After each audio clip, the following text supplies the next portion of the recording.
so mad that I have a PowerPoint on these.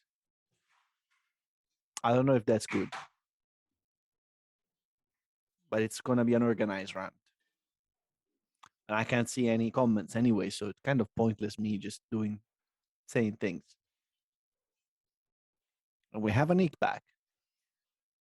So you've been saying good things about me, Max? Yeah, I was actually saying that I got so mad about this topic that I even have a PowerPoint to organize my rant properly. Oh boy, there's nothing that attracts a community more than a PowerPoint.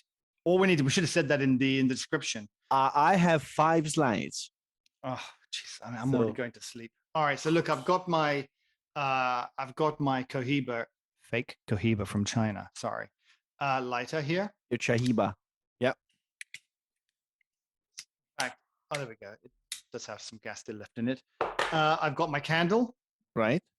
And are we recording? Okay, yeah, recording. And I've got my my expensive puck screen. Okay.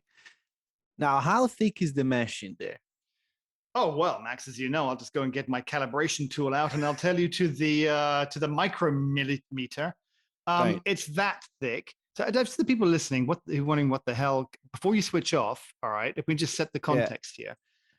He's holding a biscuit made out of metal mesh. It's actually made out of magic. It doesn't feel like normal mesh. It's made out of ultimatum or something like that. Right. So this is the size of a chocolate, one of those, not a wagon wheel. That'd be great. It's 58 millimeters. Oh, there's a clue. It's 58 millimeters. Yeah. So basically, it's a disc. Great start. Look, can I just say, I'm all frazzled because my computer died. Literally, I got all set up. Can I just say also to this, in order to evidence my point about this thing is actually makes a difference. I made some videos and then I uploaded them onto the computer.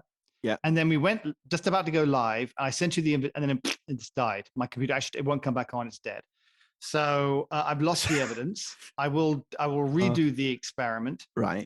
Because I want to out science the scientist here. Mm-hmm. And so what we've got is this, it's actually 58 mil, Max, puck thing. Yep. It's a screen. It's a metal mesh. The thing that surprised me about it when I got it is how it feels. It does not feel how I expected it to feel. There's a kind of a texture to it. And the thing about these is that you're supposed to put them on top of your puck in your portafilter after you've ground and tamped and distributed or whatever you do. You then put it on top and you just extract as normal. That's what we're talking about. Does it improve the flavor or the flow or anything else? Does it make any difference whatsoever? That's what we're going to be debating today. Right. Thank you, Max. So to define if it improves the flavor, you should actually do a blind test. Yeah. Because otherwise there is confirmation bias. So blind test we haven't done and we cannot do. And so until I see that, I won't believe anything that people say, oh, it improves it. No, it improves it because you're convinced that it does. And you're looking for that difference. So until I see a blind test, that's not even. Can I just say there's what's called a fallible logic in your logic, which is that you're assuming you've made an assumption that confirmation bias is a fact that will happen. No, I totally agree with you about but you cannot say that you absolutely have confirmation bias. You can only say it's a possibility. Yes, but I will attribute it to that because you haven't accounted for it. So you know which one is the one that has a difference, and you will see the difference inevitably. Okay. Well, I'll make my my point later on. First of all, you have your rant. Yes. So can I ask you the first thing? Can you blow through that mesh? Metal mesh? I thought you were going to say light a candle and pray or something like that. Hold on. I bought some more candles just yesterday. Okay, so here's my candle. Okay. Can you blow through the metal mesh first of all? Can I blow it out anyway? I think it's a little bit of a lip there. Okay. No. You have to press your mouth against it. Oh God! Okay, you didn't specify. Yes, that's my proof. So that means that you actually have a lot of flow through that thing. Oh, you do, yeah, for sure. So that doesn't restrict the flow rate of water or whatever you spray through it Don't think it's meant to. anyway. I don't think it's meant to restrict them. I think Just I'm say. I'm on fire here. Hold on. So you can blow a candle through it. Yeah. If you were to do the same experiment with a coffee filter, Mm-hmm. you wouldn't be able to blow the candle. I don't think it's meant to filter it, though. It's not a filter. It's in terms of resistance to the flow, a coffee filter offers a better, an AeroPress filter offers a better resistance to the flow. I don't think it's meant to offer resistance. And will distribute the water. It's not about offering resistance, but if it doesn't offer resistance, it's useless. And I have a PowerPoint on this. Can I share my screen? Yes, please. The viewers can't wait to switch off. Please turn on your PowerPoint. Yes, you can. You I'm going to allow describe me. for the listeners who are thinking. You have to allow me. Yeah. Oh, I have to allow you. Yeah. Oh, that's actually. Wouldn't that be? I don't know how to do that. How do I do that? Share screen. Multiple participants can. Yeah. Fine. Just do that. So for the listeners, I will describe in graphic detail. Right. It's probably coming with a warning. Right. So can you see it? Yeah. Yeah. Puck screens by Mr. A. Rant. Yes. Can you see Mr. Rant. Yeah. Can you see the full screen? Or yeah. No, it's great. It's nice design too. Can I just say? Good I know, right? It's So this is my rant. What these things are. So what puck screen are? Puck screens are a loose piece of mesh, circular, around 58 millimeters, and they were born with the Flare 58. Specifically to save their shower screen, which is not replaceable, is not removable, to save the shower screen from the coffee. So that it wouldn't get gritty, wouldn't get all the crap that you get on a shower screen normally on a coffee machine. Now, on a coffee machine, you can actually take that off and wash it. You cannot do that on a Flare. On a Flare 58, in the old one, you couldn't do it. The new ones, they do have a difference now. So that was the reason for it. Now, people are started now having all sorts of claims. So you have that they're helping distributing the water evenly during the headspace filling. So while you're filling the space between the coffee pack and the shower screen, this thing magically helps by redistributing the water or helping in distributing the water better.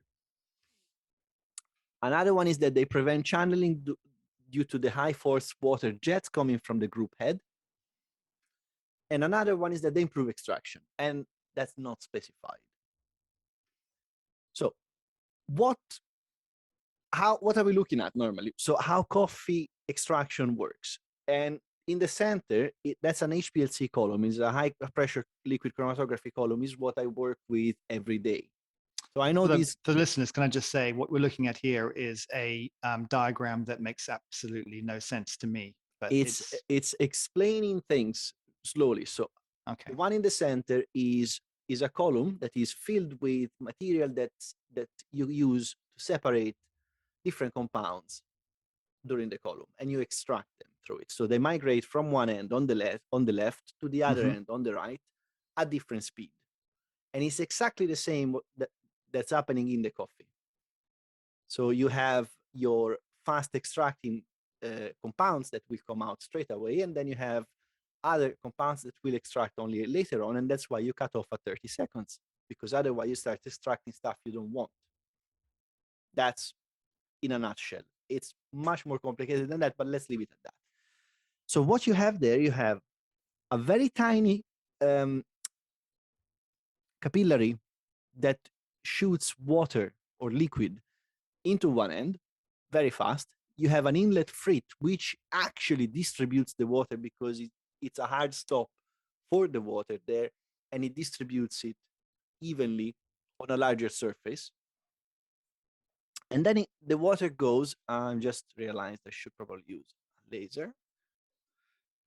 And then the liquid goes from here, from the frit, it goes into the column evenly. And there is virtually here, there is no headspace. So these connects to these and there is no gap. And so everything is nice and fine, and it migrates through the column and out. it's exactly the same thing that happens in the coffee. You have your shower screen here, your shower head, your group head and shower screen assembly. You have your coffee pack, and you have a little bit of headspace here. Yep. You have water that's coming from a small tube into the shower head, which distributes it over the shower head here. And then it hits the shower screen, and that distributes it further evenly over the coffee. And then it fills this space here, this head space. And up to here, the pressure hasn't built up. This is with no resistance. So you have a very high flow rate at this point.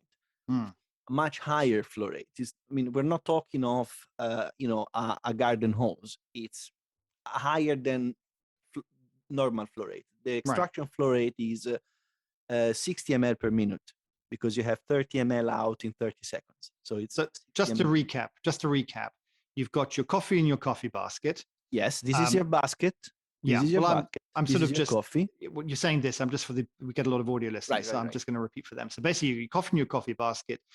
Between the basket and the shower screen, where the water comes out, there's a little gap. There should be, and if you don't have a gap, you filled it up too much. There should be a little gap.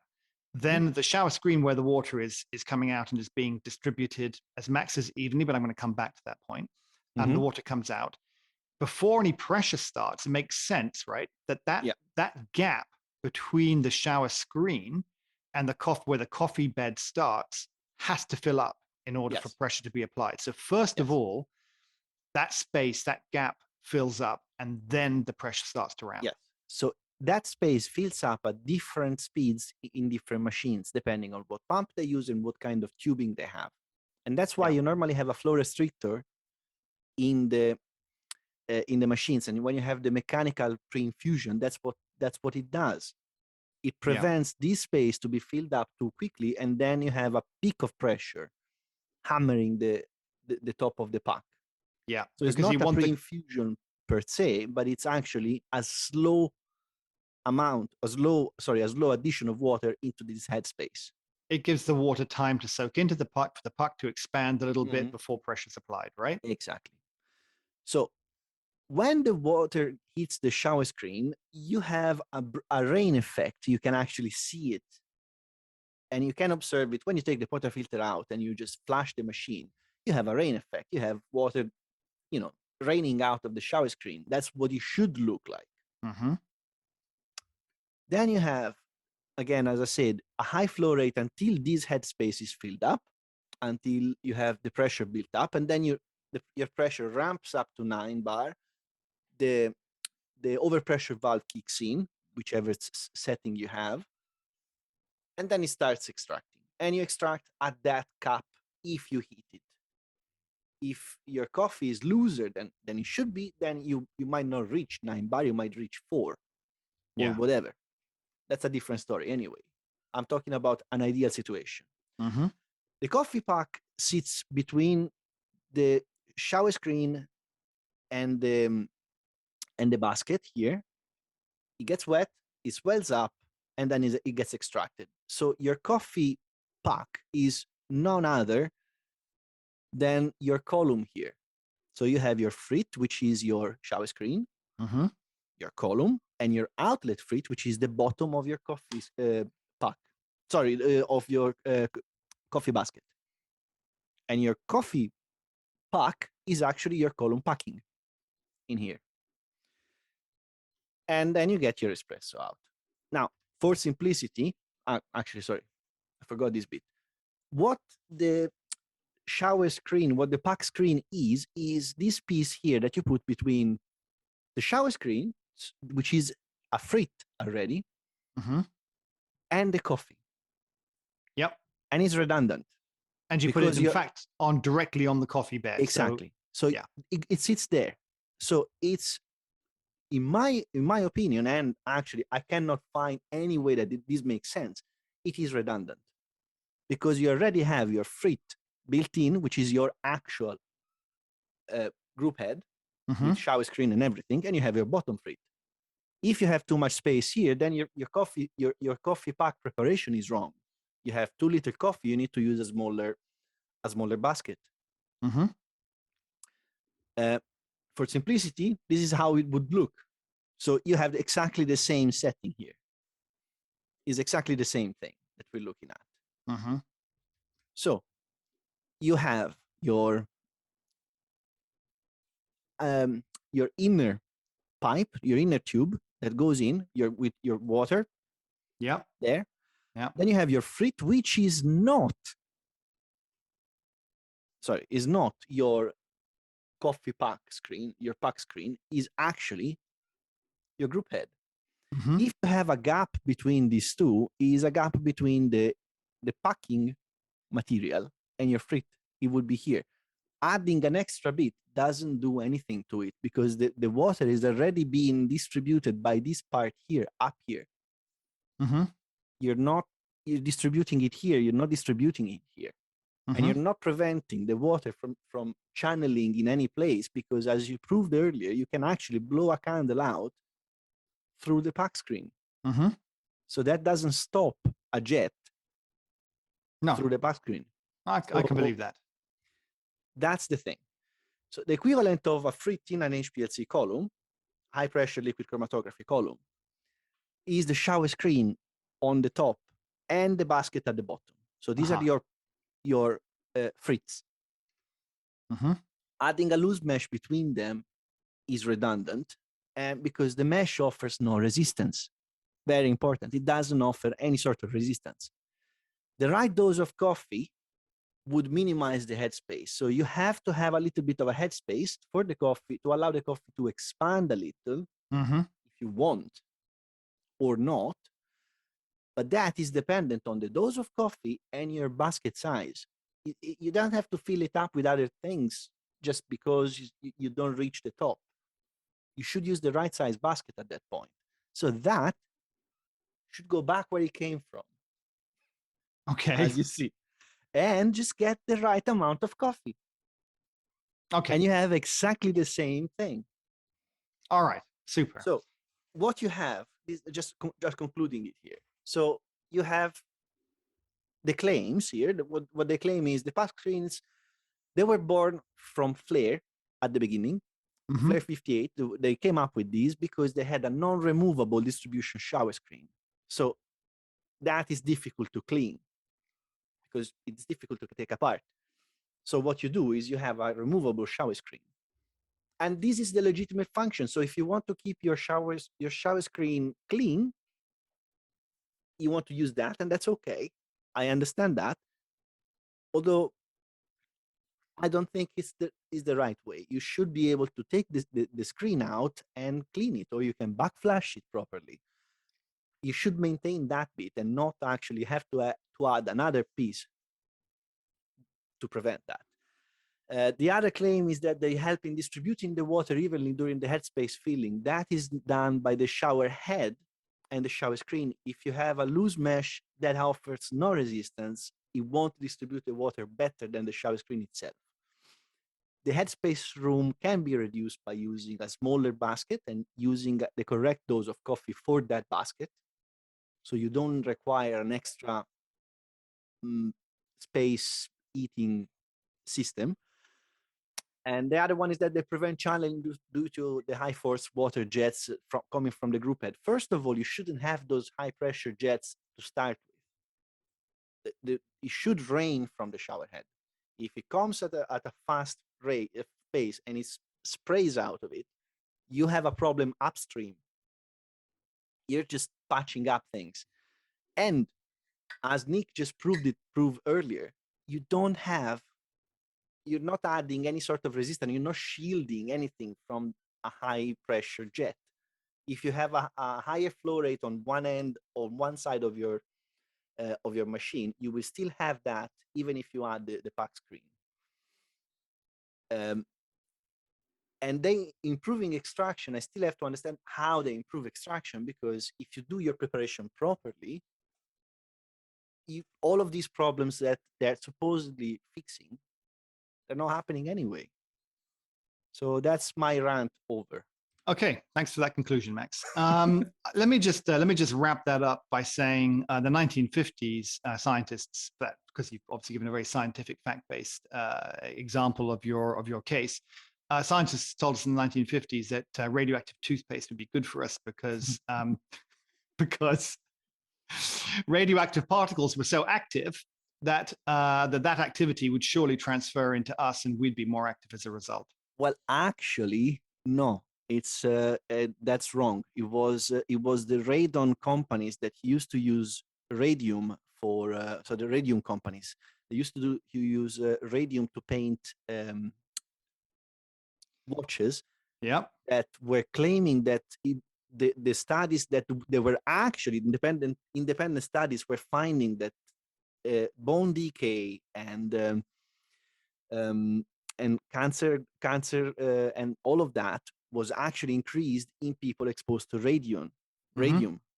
So it was actually the companies that didn't want to go bust or that didn't want to take measures against it that were financing studies against that. That's always the So you're case, wrong, that Max. That's always the case. And you're wrong. in New York, they had radioactive baths you could go Yeah, to that's improve your when health. when they discovered it, they got a little too excited. Let's put it that way.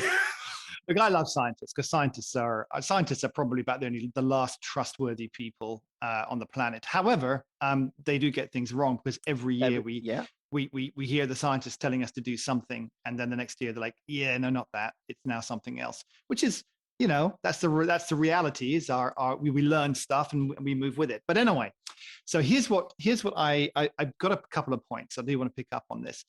The first is that there's an assumption the shower screen's doing a good job, but that has to be a fallacy, because if they were doing a good job, people wouldn't feel the need to replace them, and they often do. I say it's not true. necessarily a fallacy, but it's a strong possibility. I've True, not but tried. and I give you that, and I actually agree with you on that one because well, I know, right? What the hell? But Stop the podcast. It's true. The original shower screen that you get in a Gaja is Mm, cheap, yeah, and it it's has to pretty be cheap nasty. because they have to keep the prices down, so you can understand where they're coming from and how it's made. But you can upgrade to a better shower screen with tiny holes that actually distributes the water better. Right. Can And again upgrade with more holes in your shower in your screen holder in your mhm, shower head, mhm. and again that distributes even better. Yeah, yeah, So yeah. But before we go on, mhm. let me just remind people of the amazing deal. It's actually not a deal; it's a giveaway. It's not a deal. So We're the giving it away. deal's for you. I don't know what the deal is for me. We're giving away a kilo.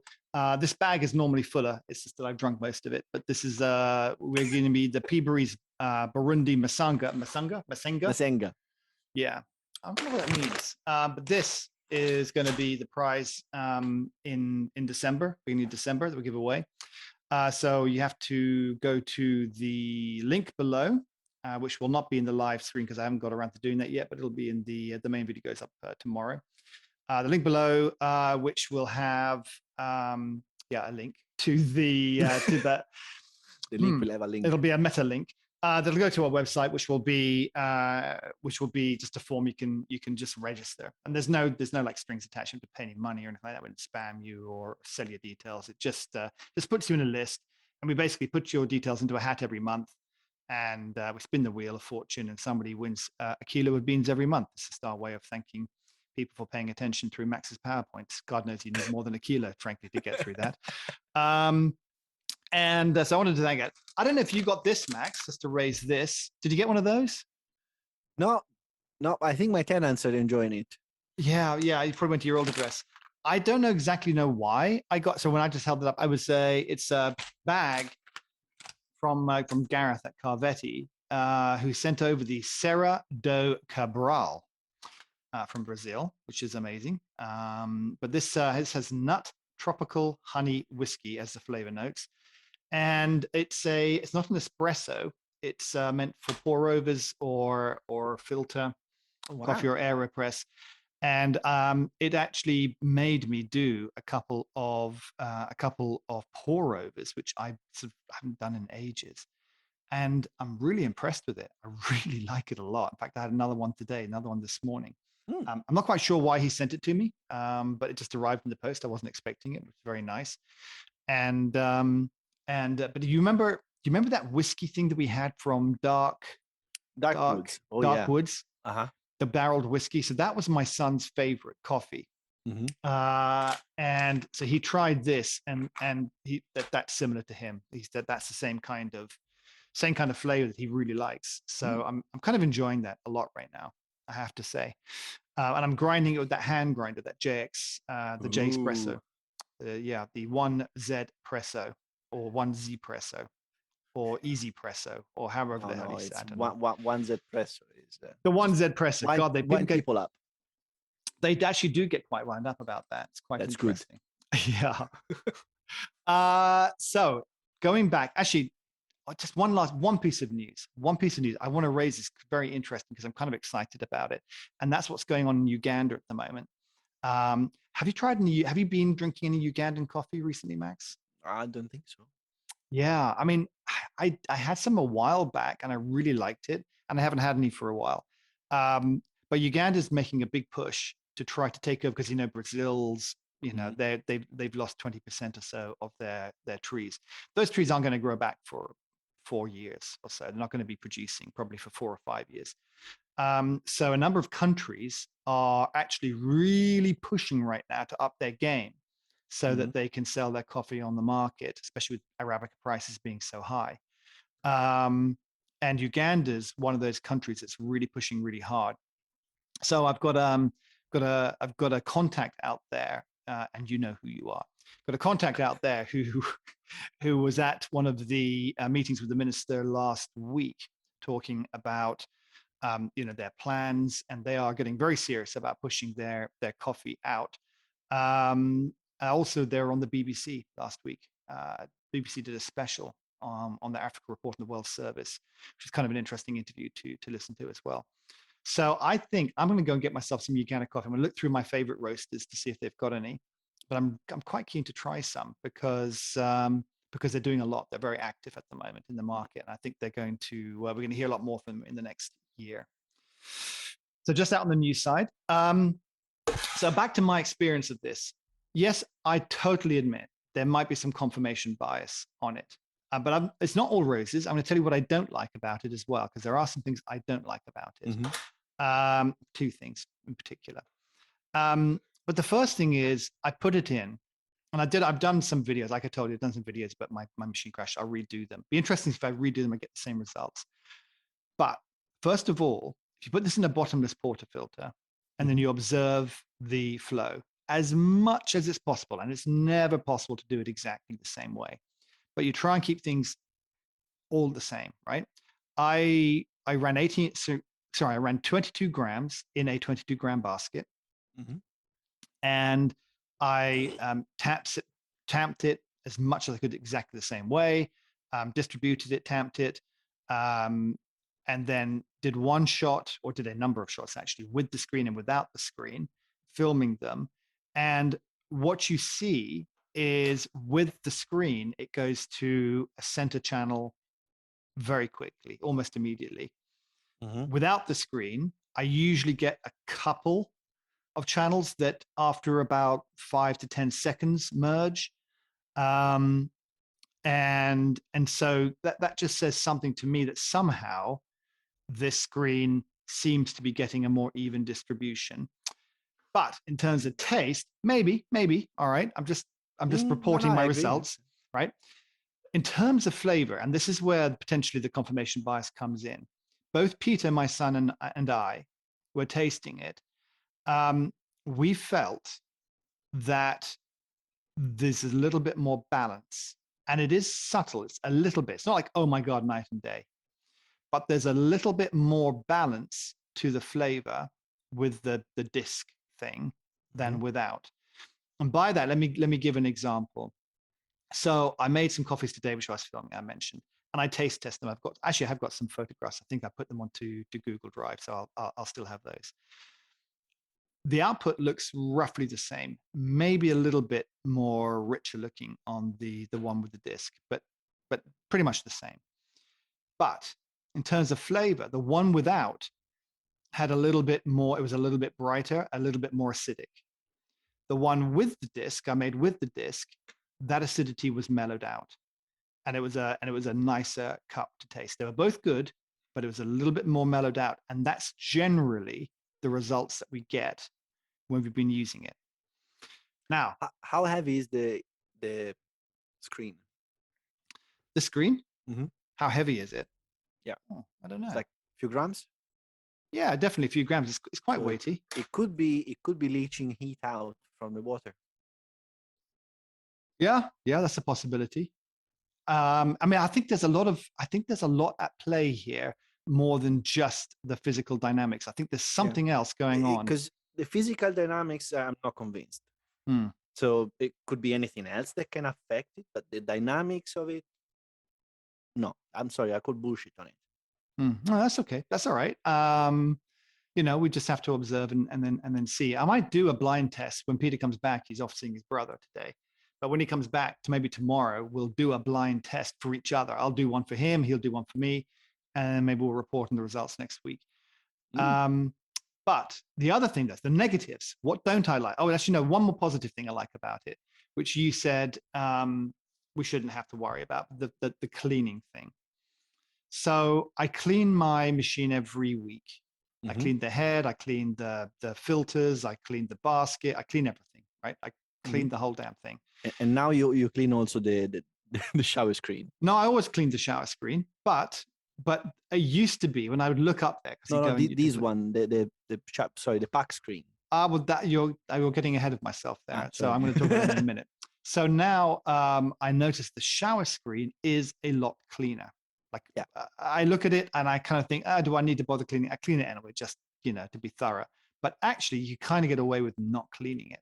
And I think for a lot of people, that makes me feel more comfortable because I know you can take it out and you can yada, yada, yada, but I don't want to. Yeah. And if people came to me and said, I put it in just because I don't want to clean the machine so often. Fair enough. I take that. Yeah. I would accept that. Yeah. That's absolutely fine. It's a very legitimate thing to say and thing to do. Right. That's literally what it was born for. Yeah. Well, it does that. It does do that very well. I confirm that it does that very well. Now on to the negatives, because I know we can agree on a couple of things here. First, the negative. Once that's in your puck and you've got this super hot coffee puck that you're now wanting to empty, you're then thinking to yourself, crap. It's inside, it's stuck inside that thing, right? So it took me several days to work a technique where I can get the puck out first, because you can't dig your finger in there. You can't get around it. Once. Well, give it a go. I mean, but don't blame me when you burn your finger and you get no results. So you bang it onto your knock box, and then it falls at the bottom with the coffee on top of it, and you think, for F's sake. And then you dig around with your fingers and it's a mess, right? In actual fact, so the pro tip, is if you knock it slightly on the edge so that this is just sticking on the edge of the bar, you just give it one short tap, the puck screen comes loose, you then pull the screen out and then you give the hard tap to get the coffee out.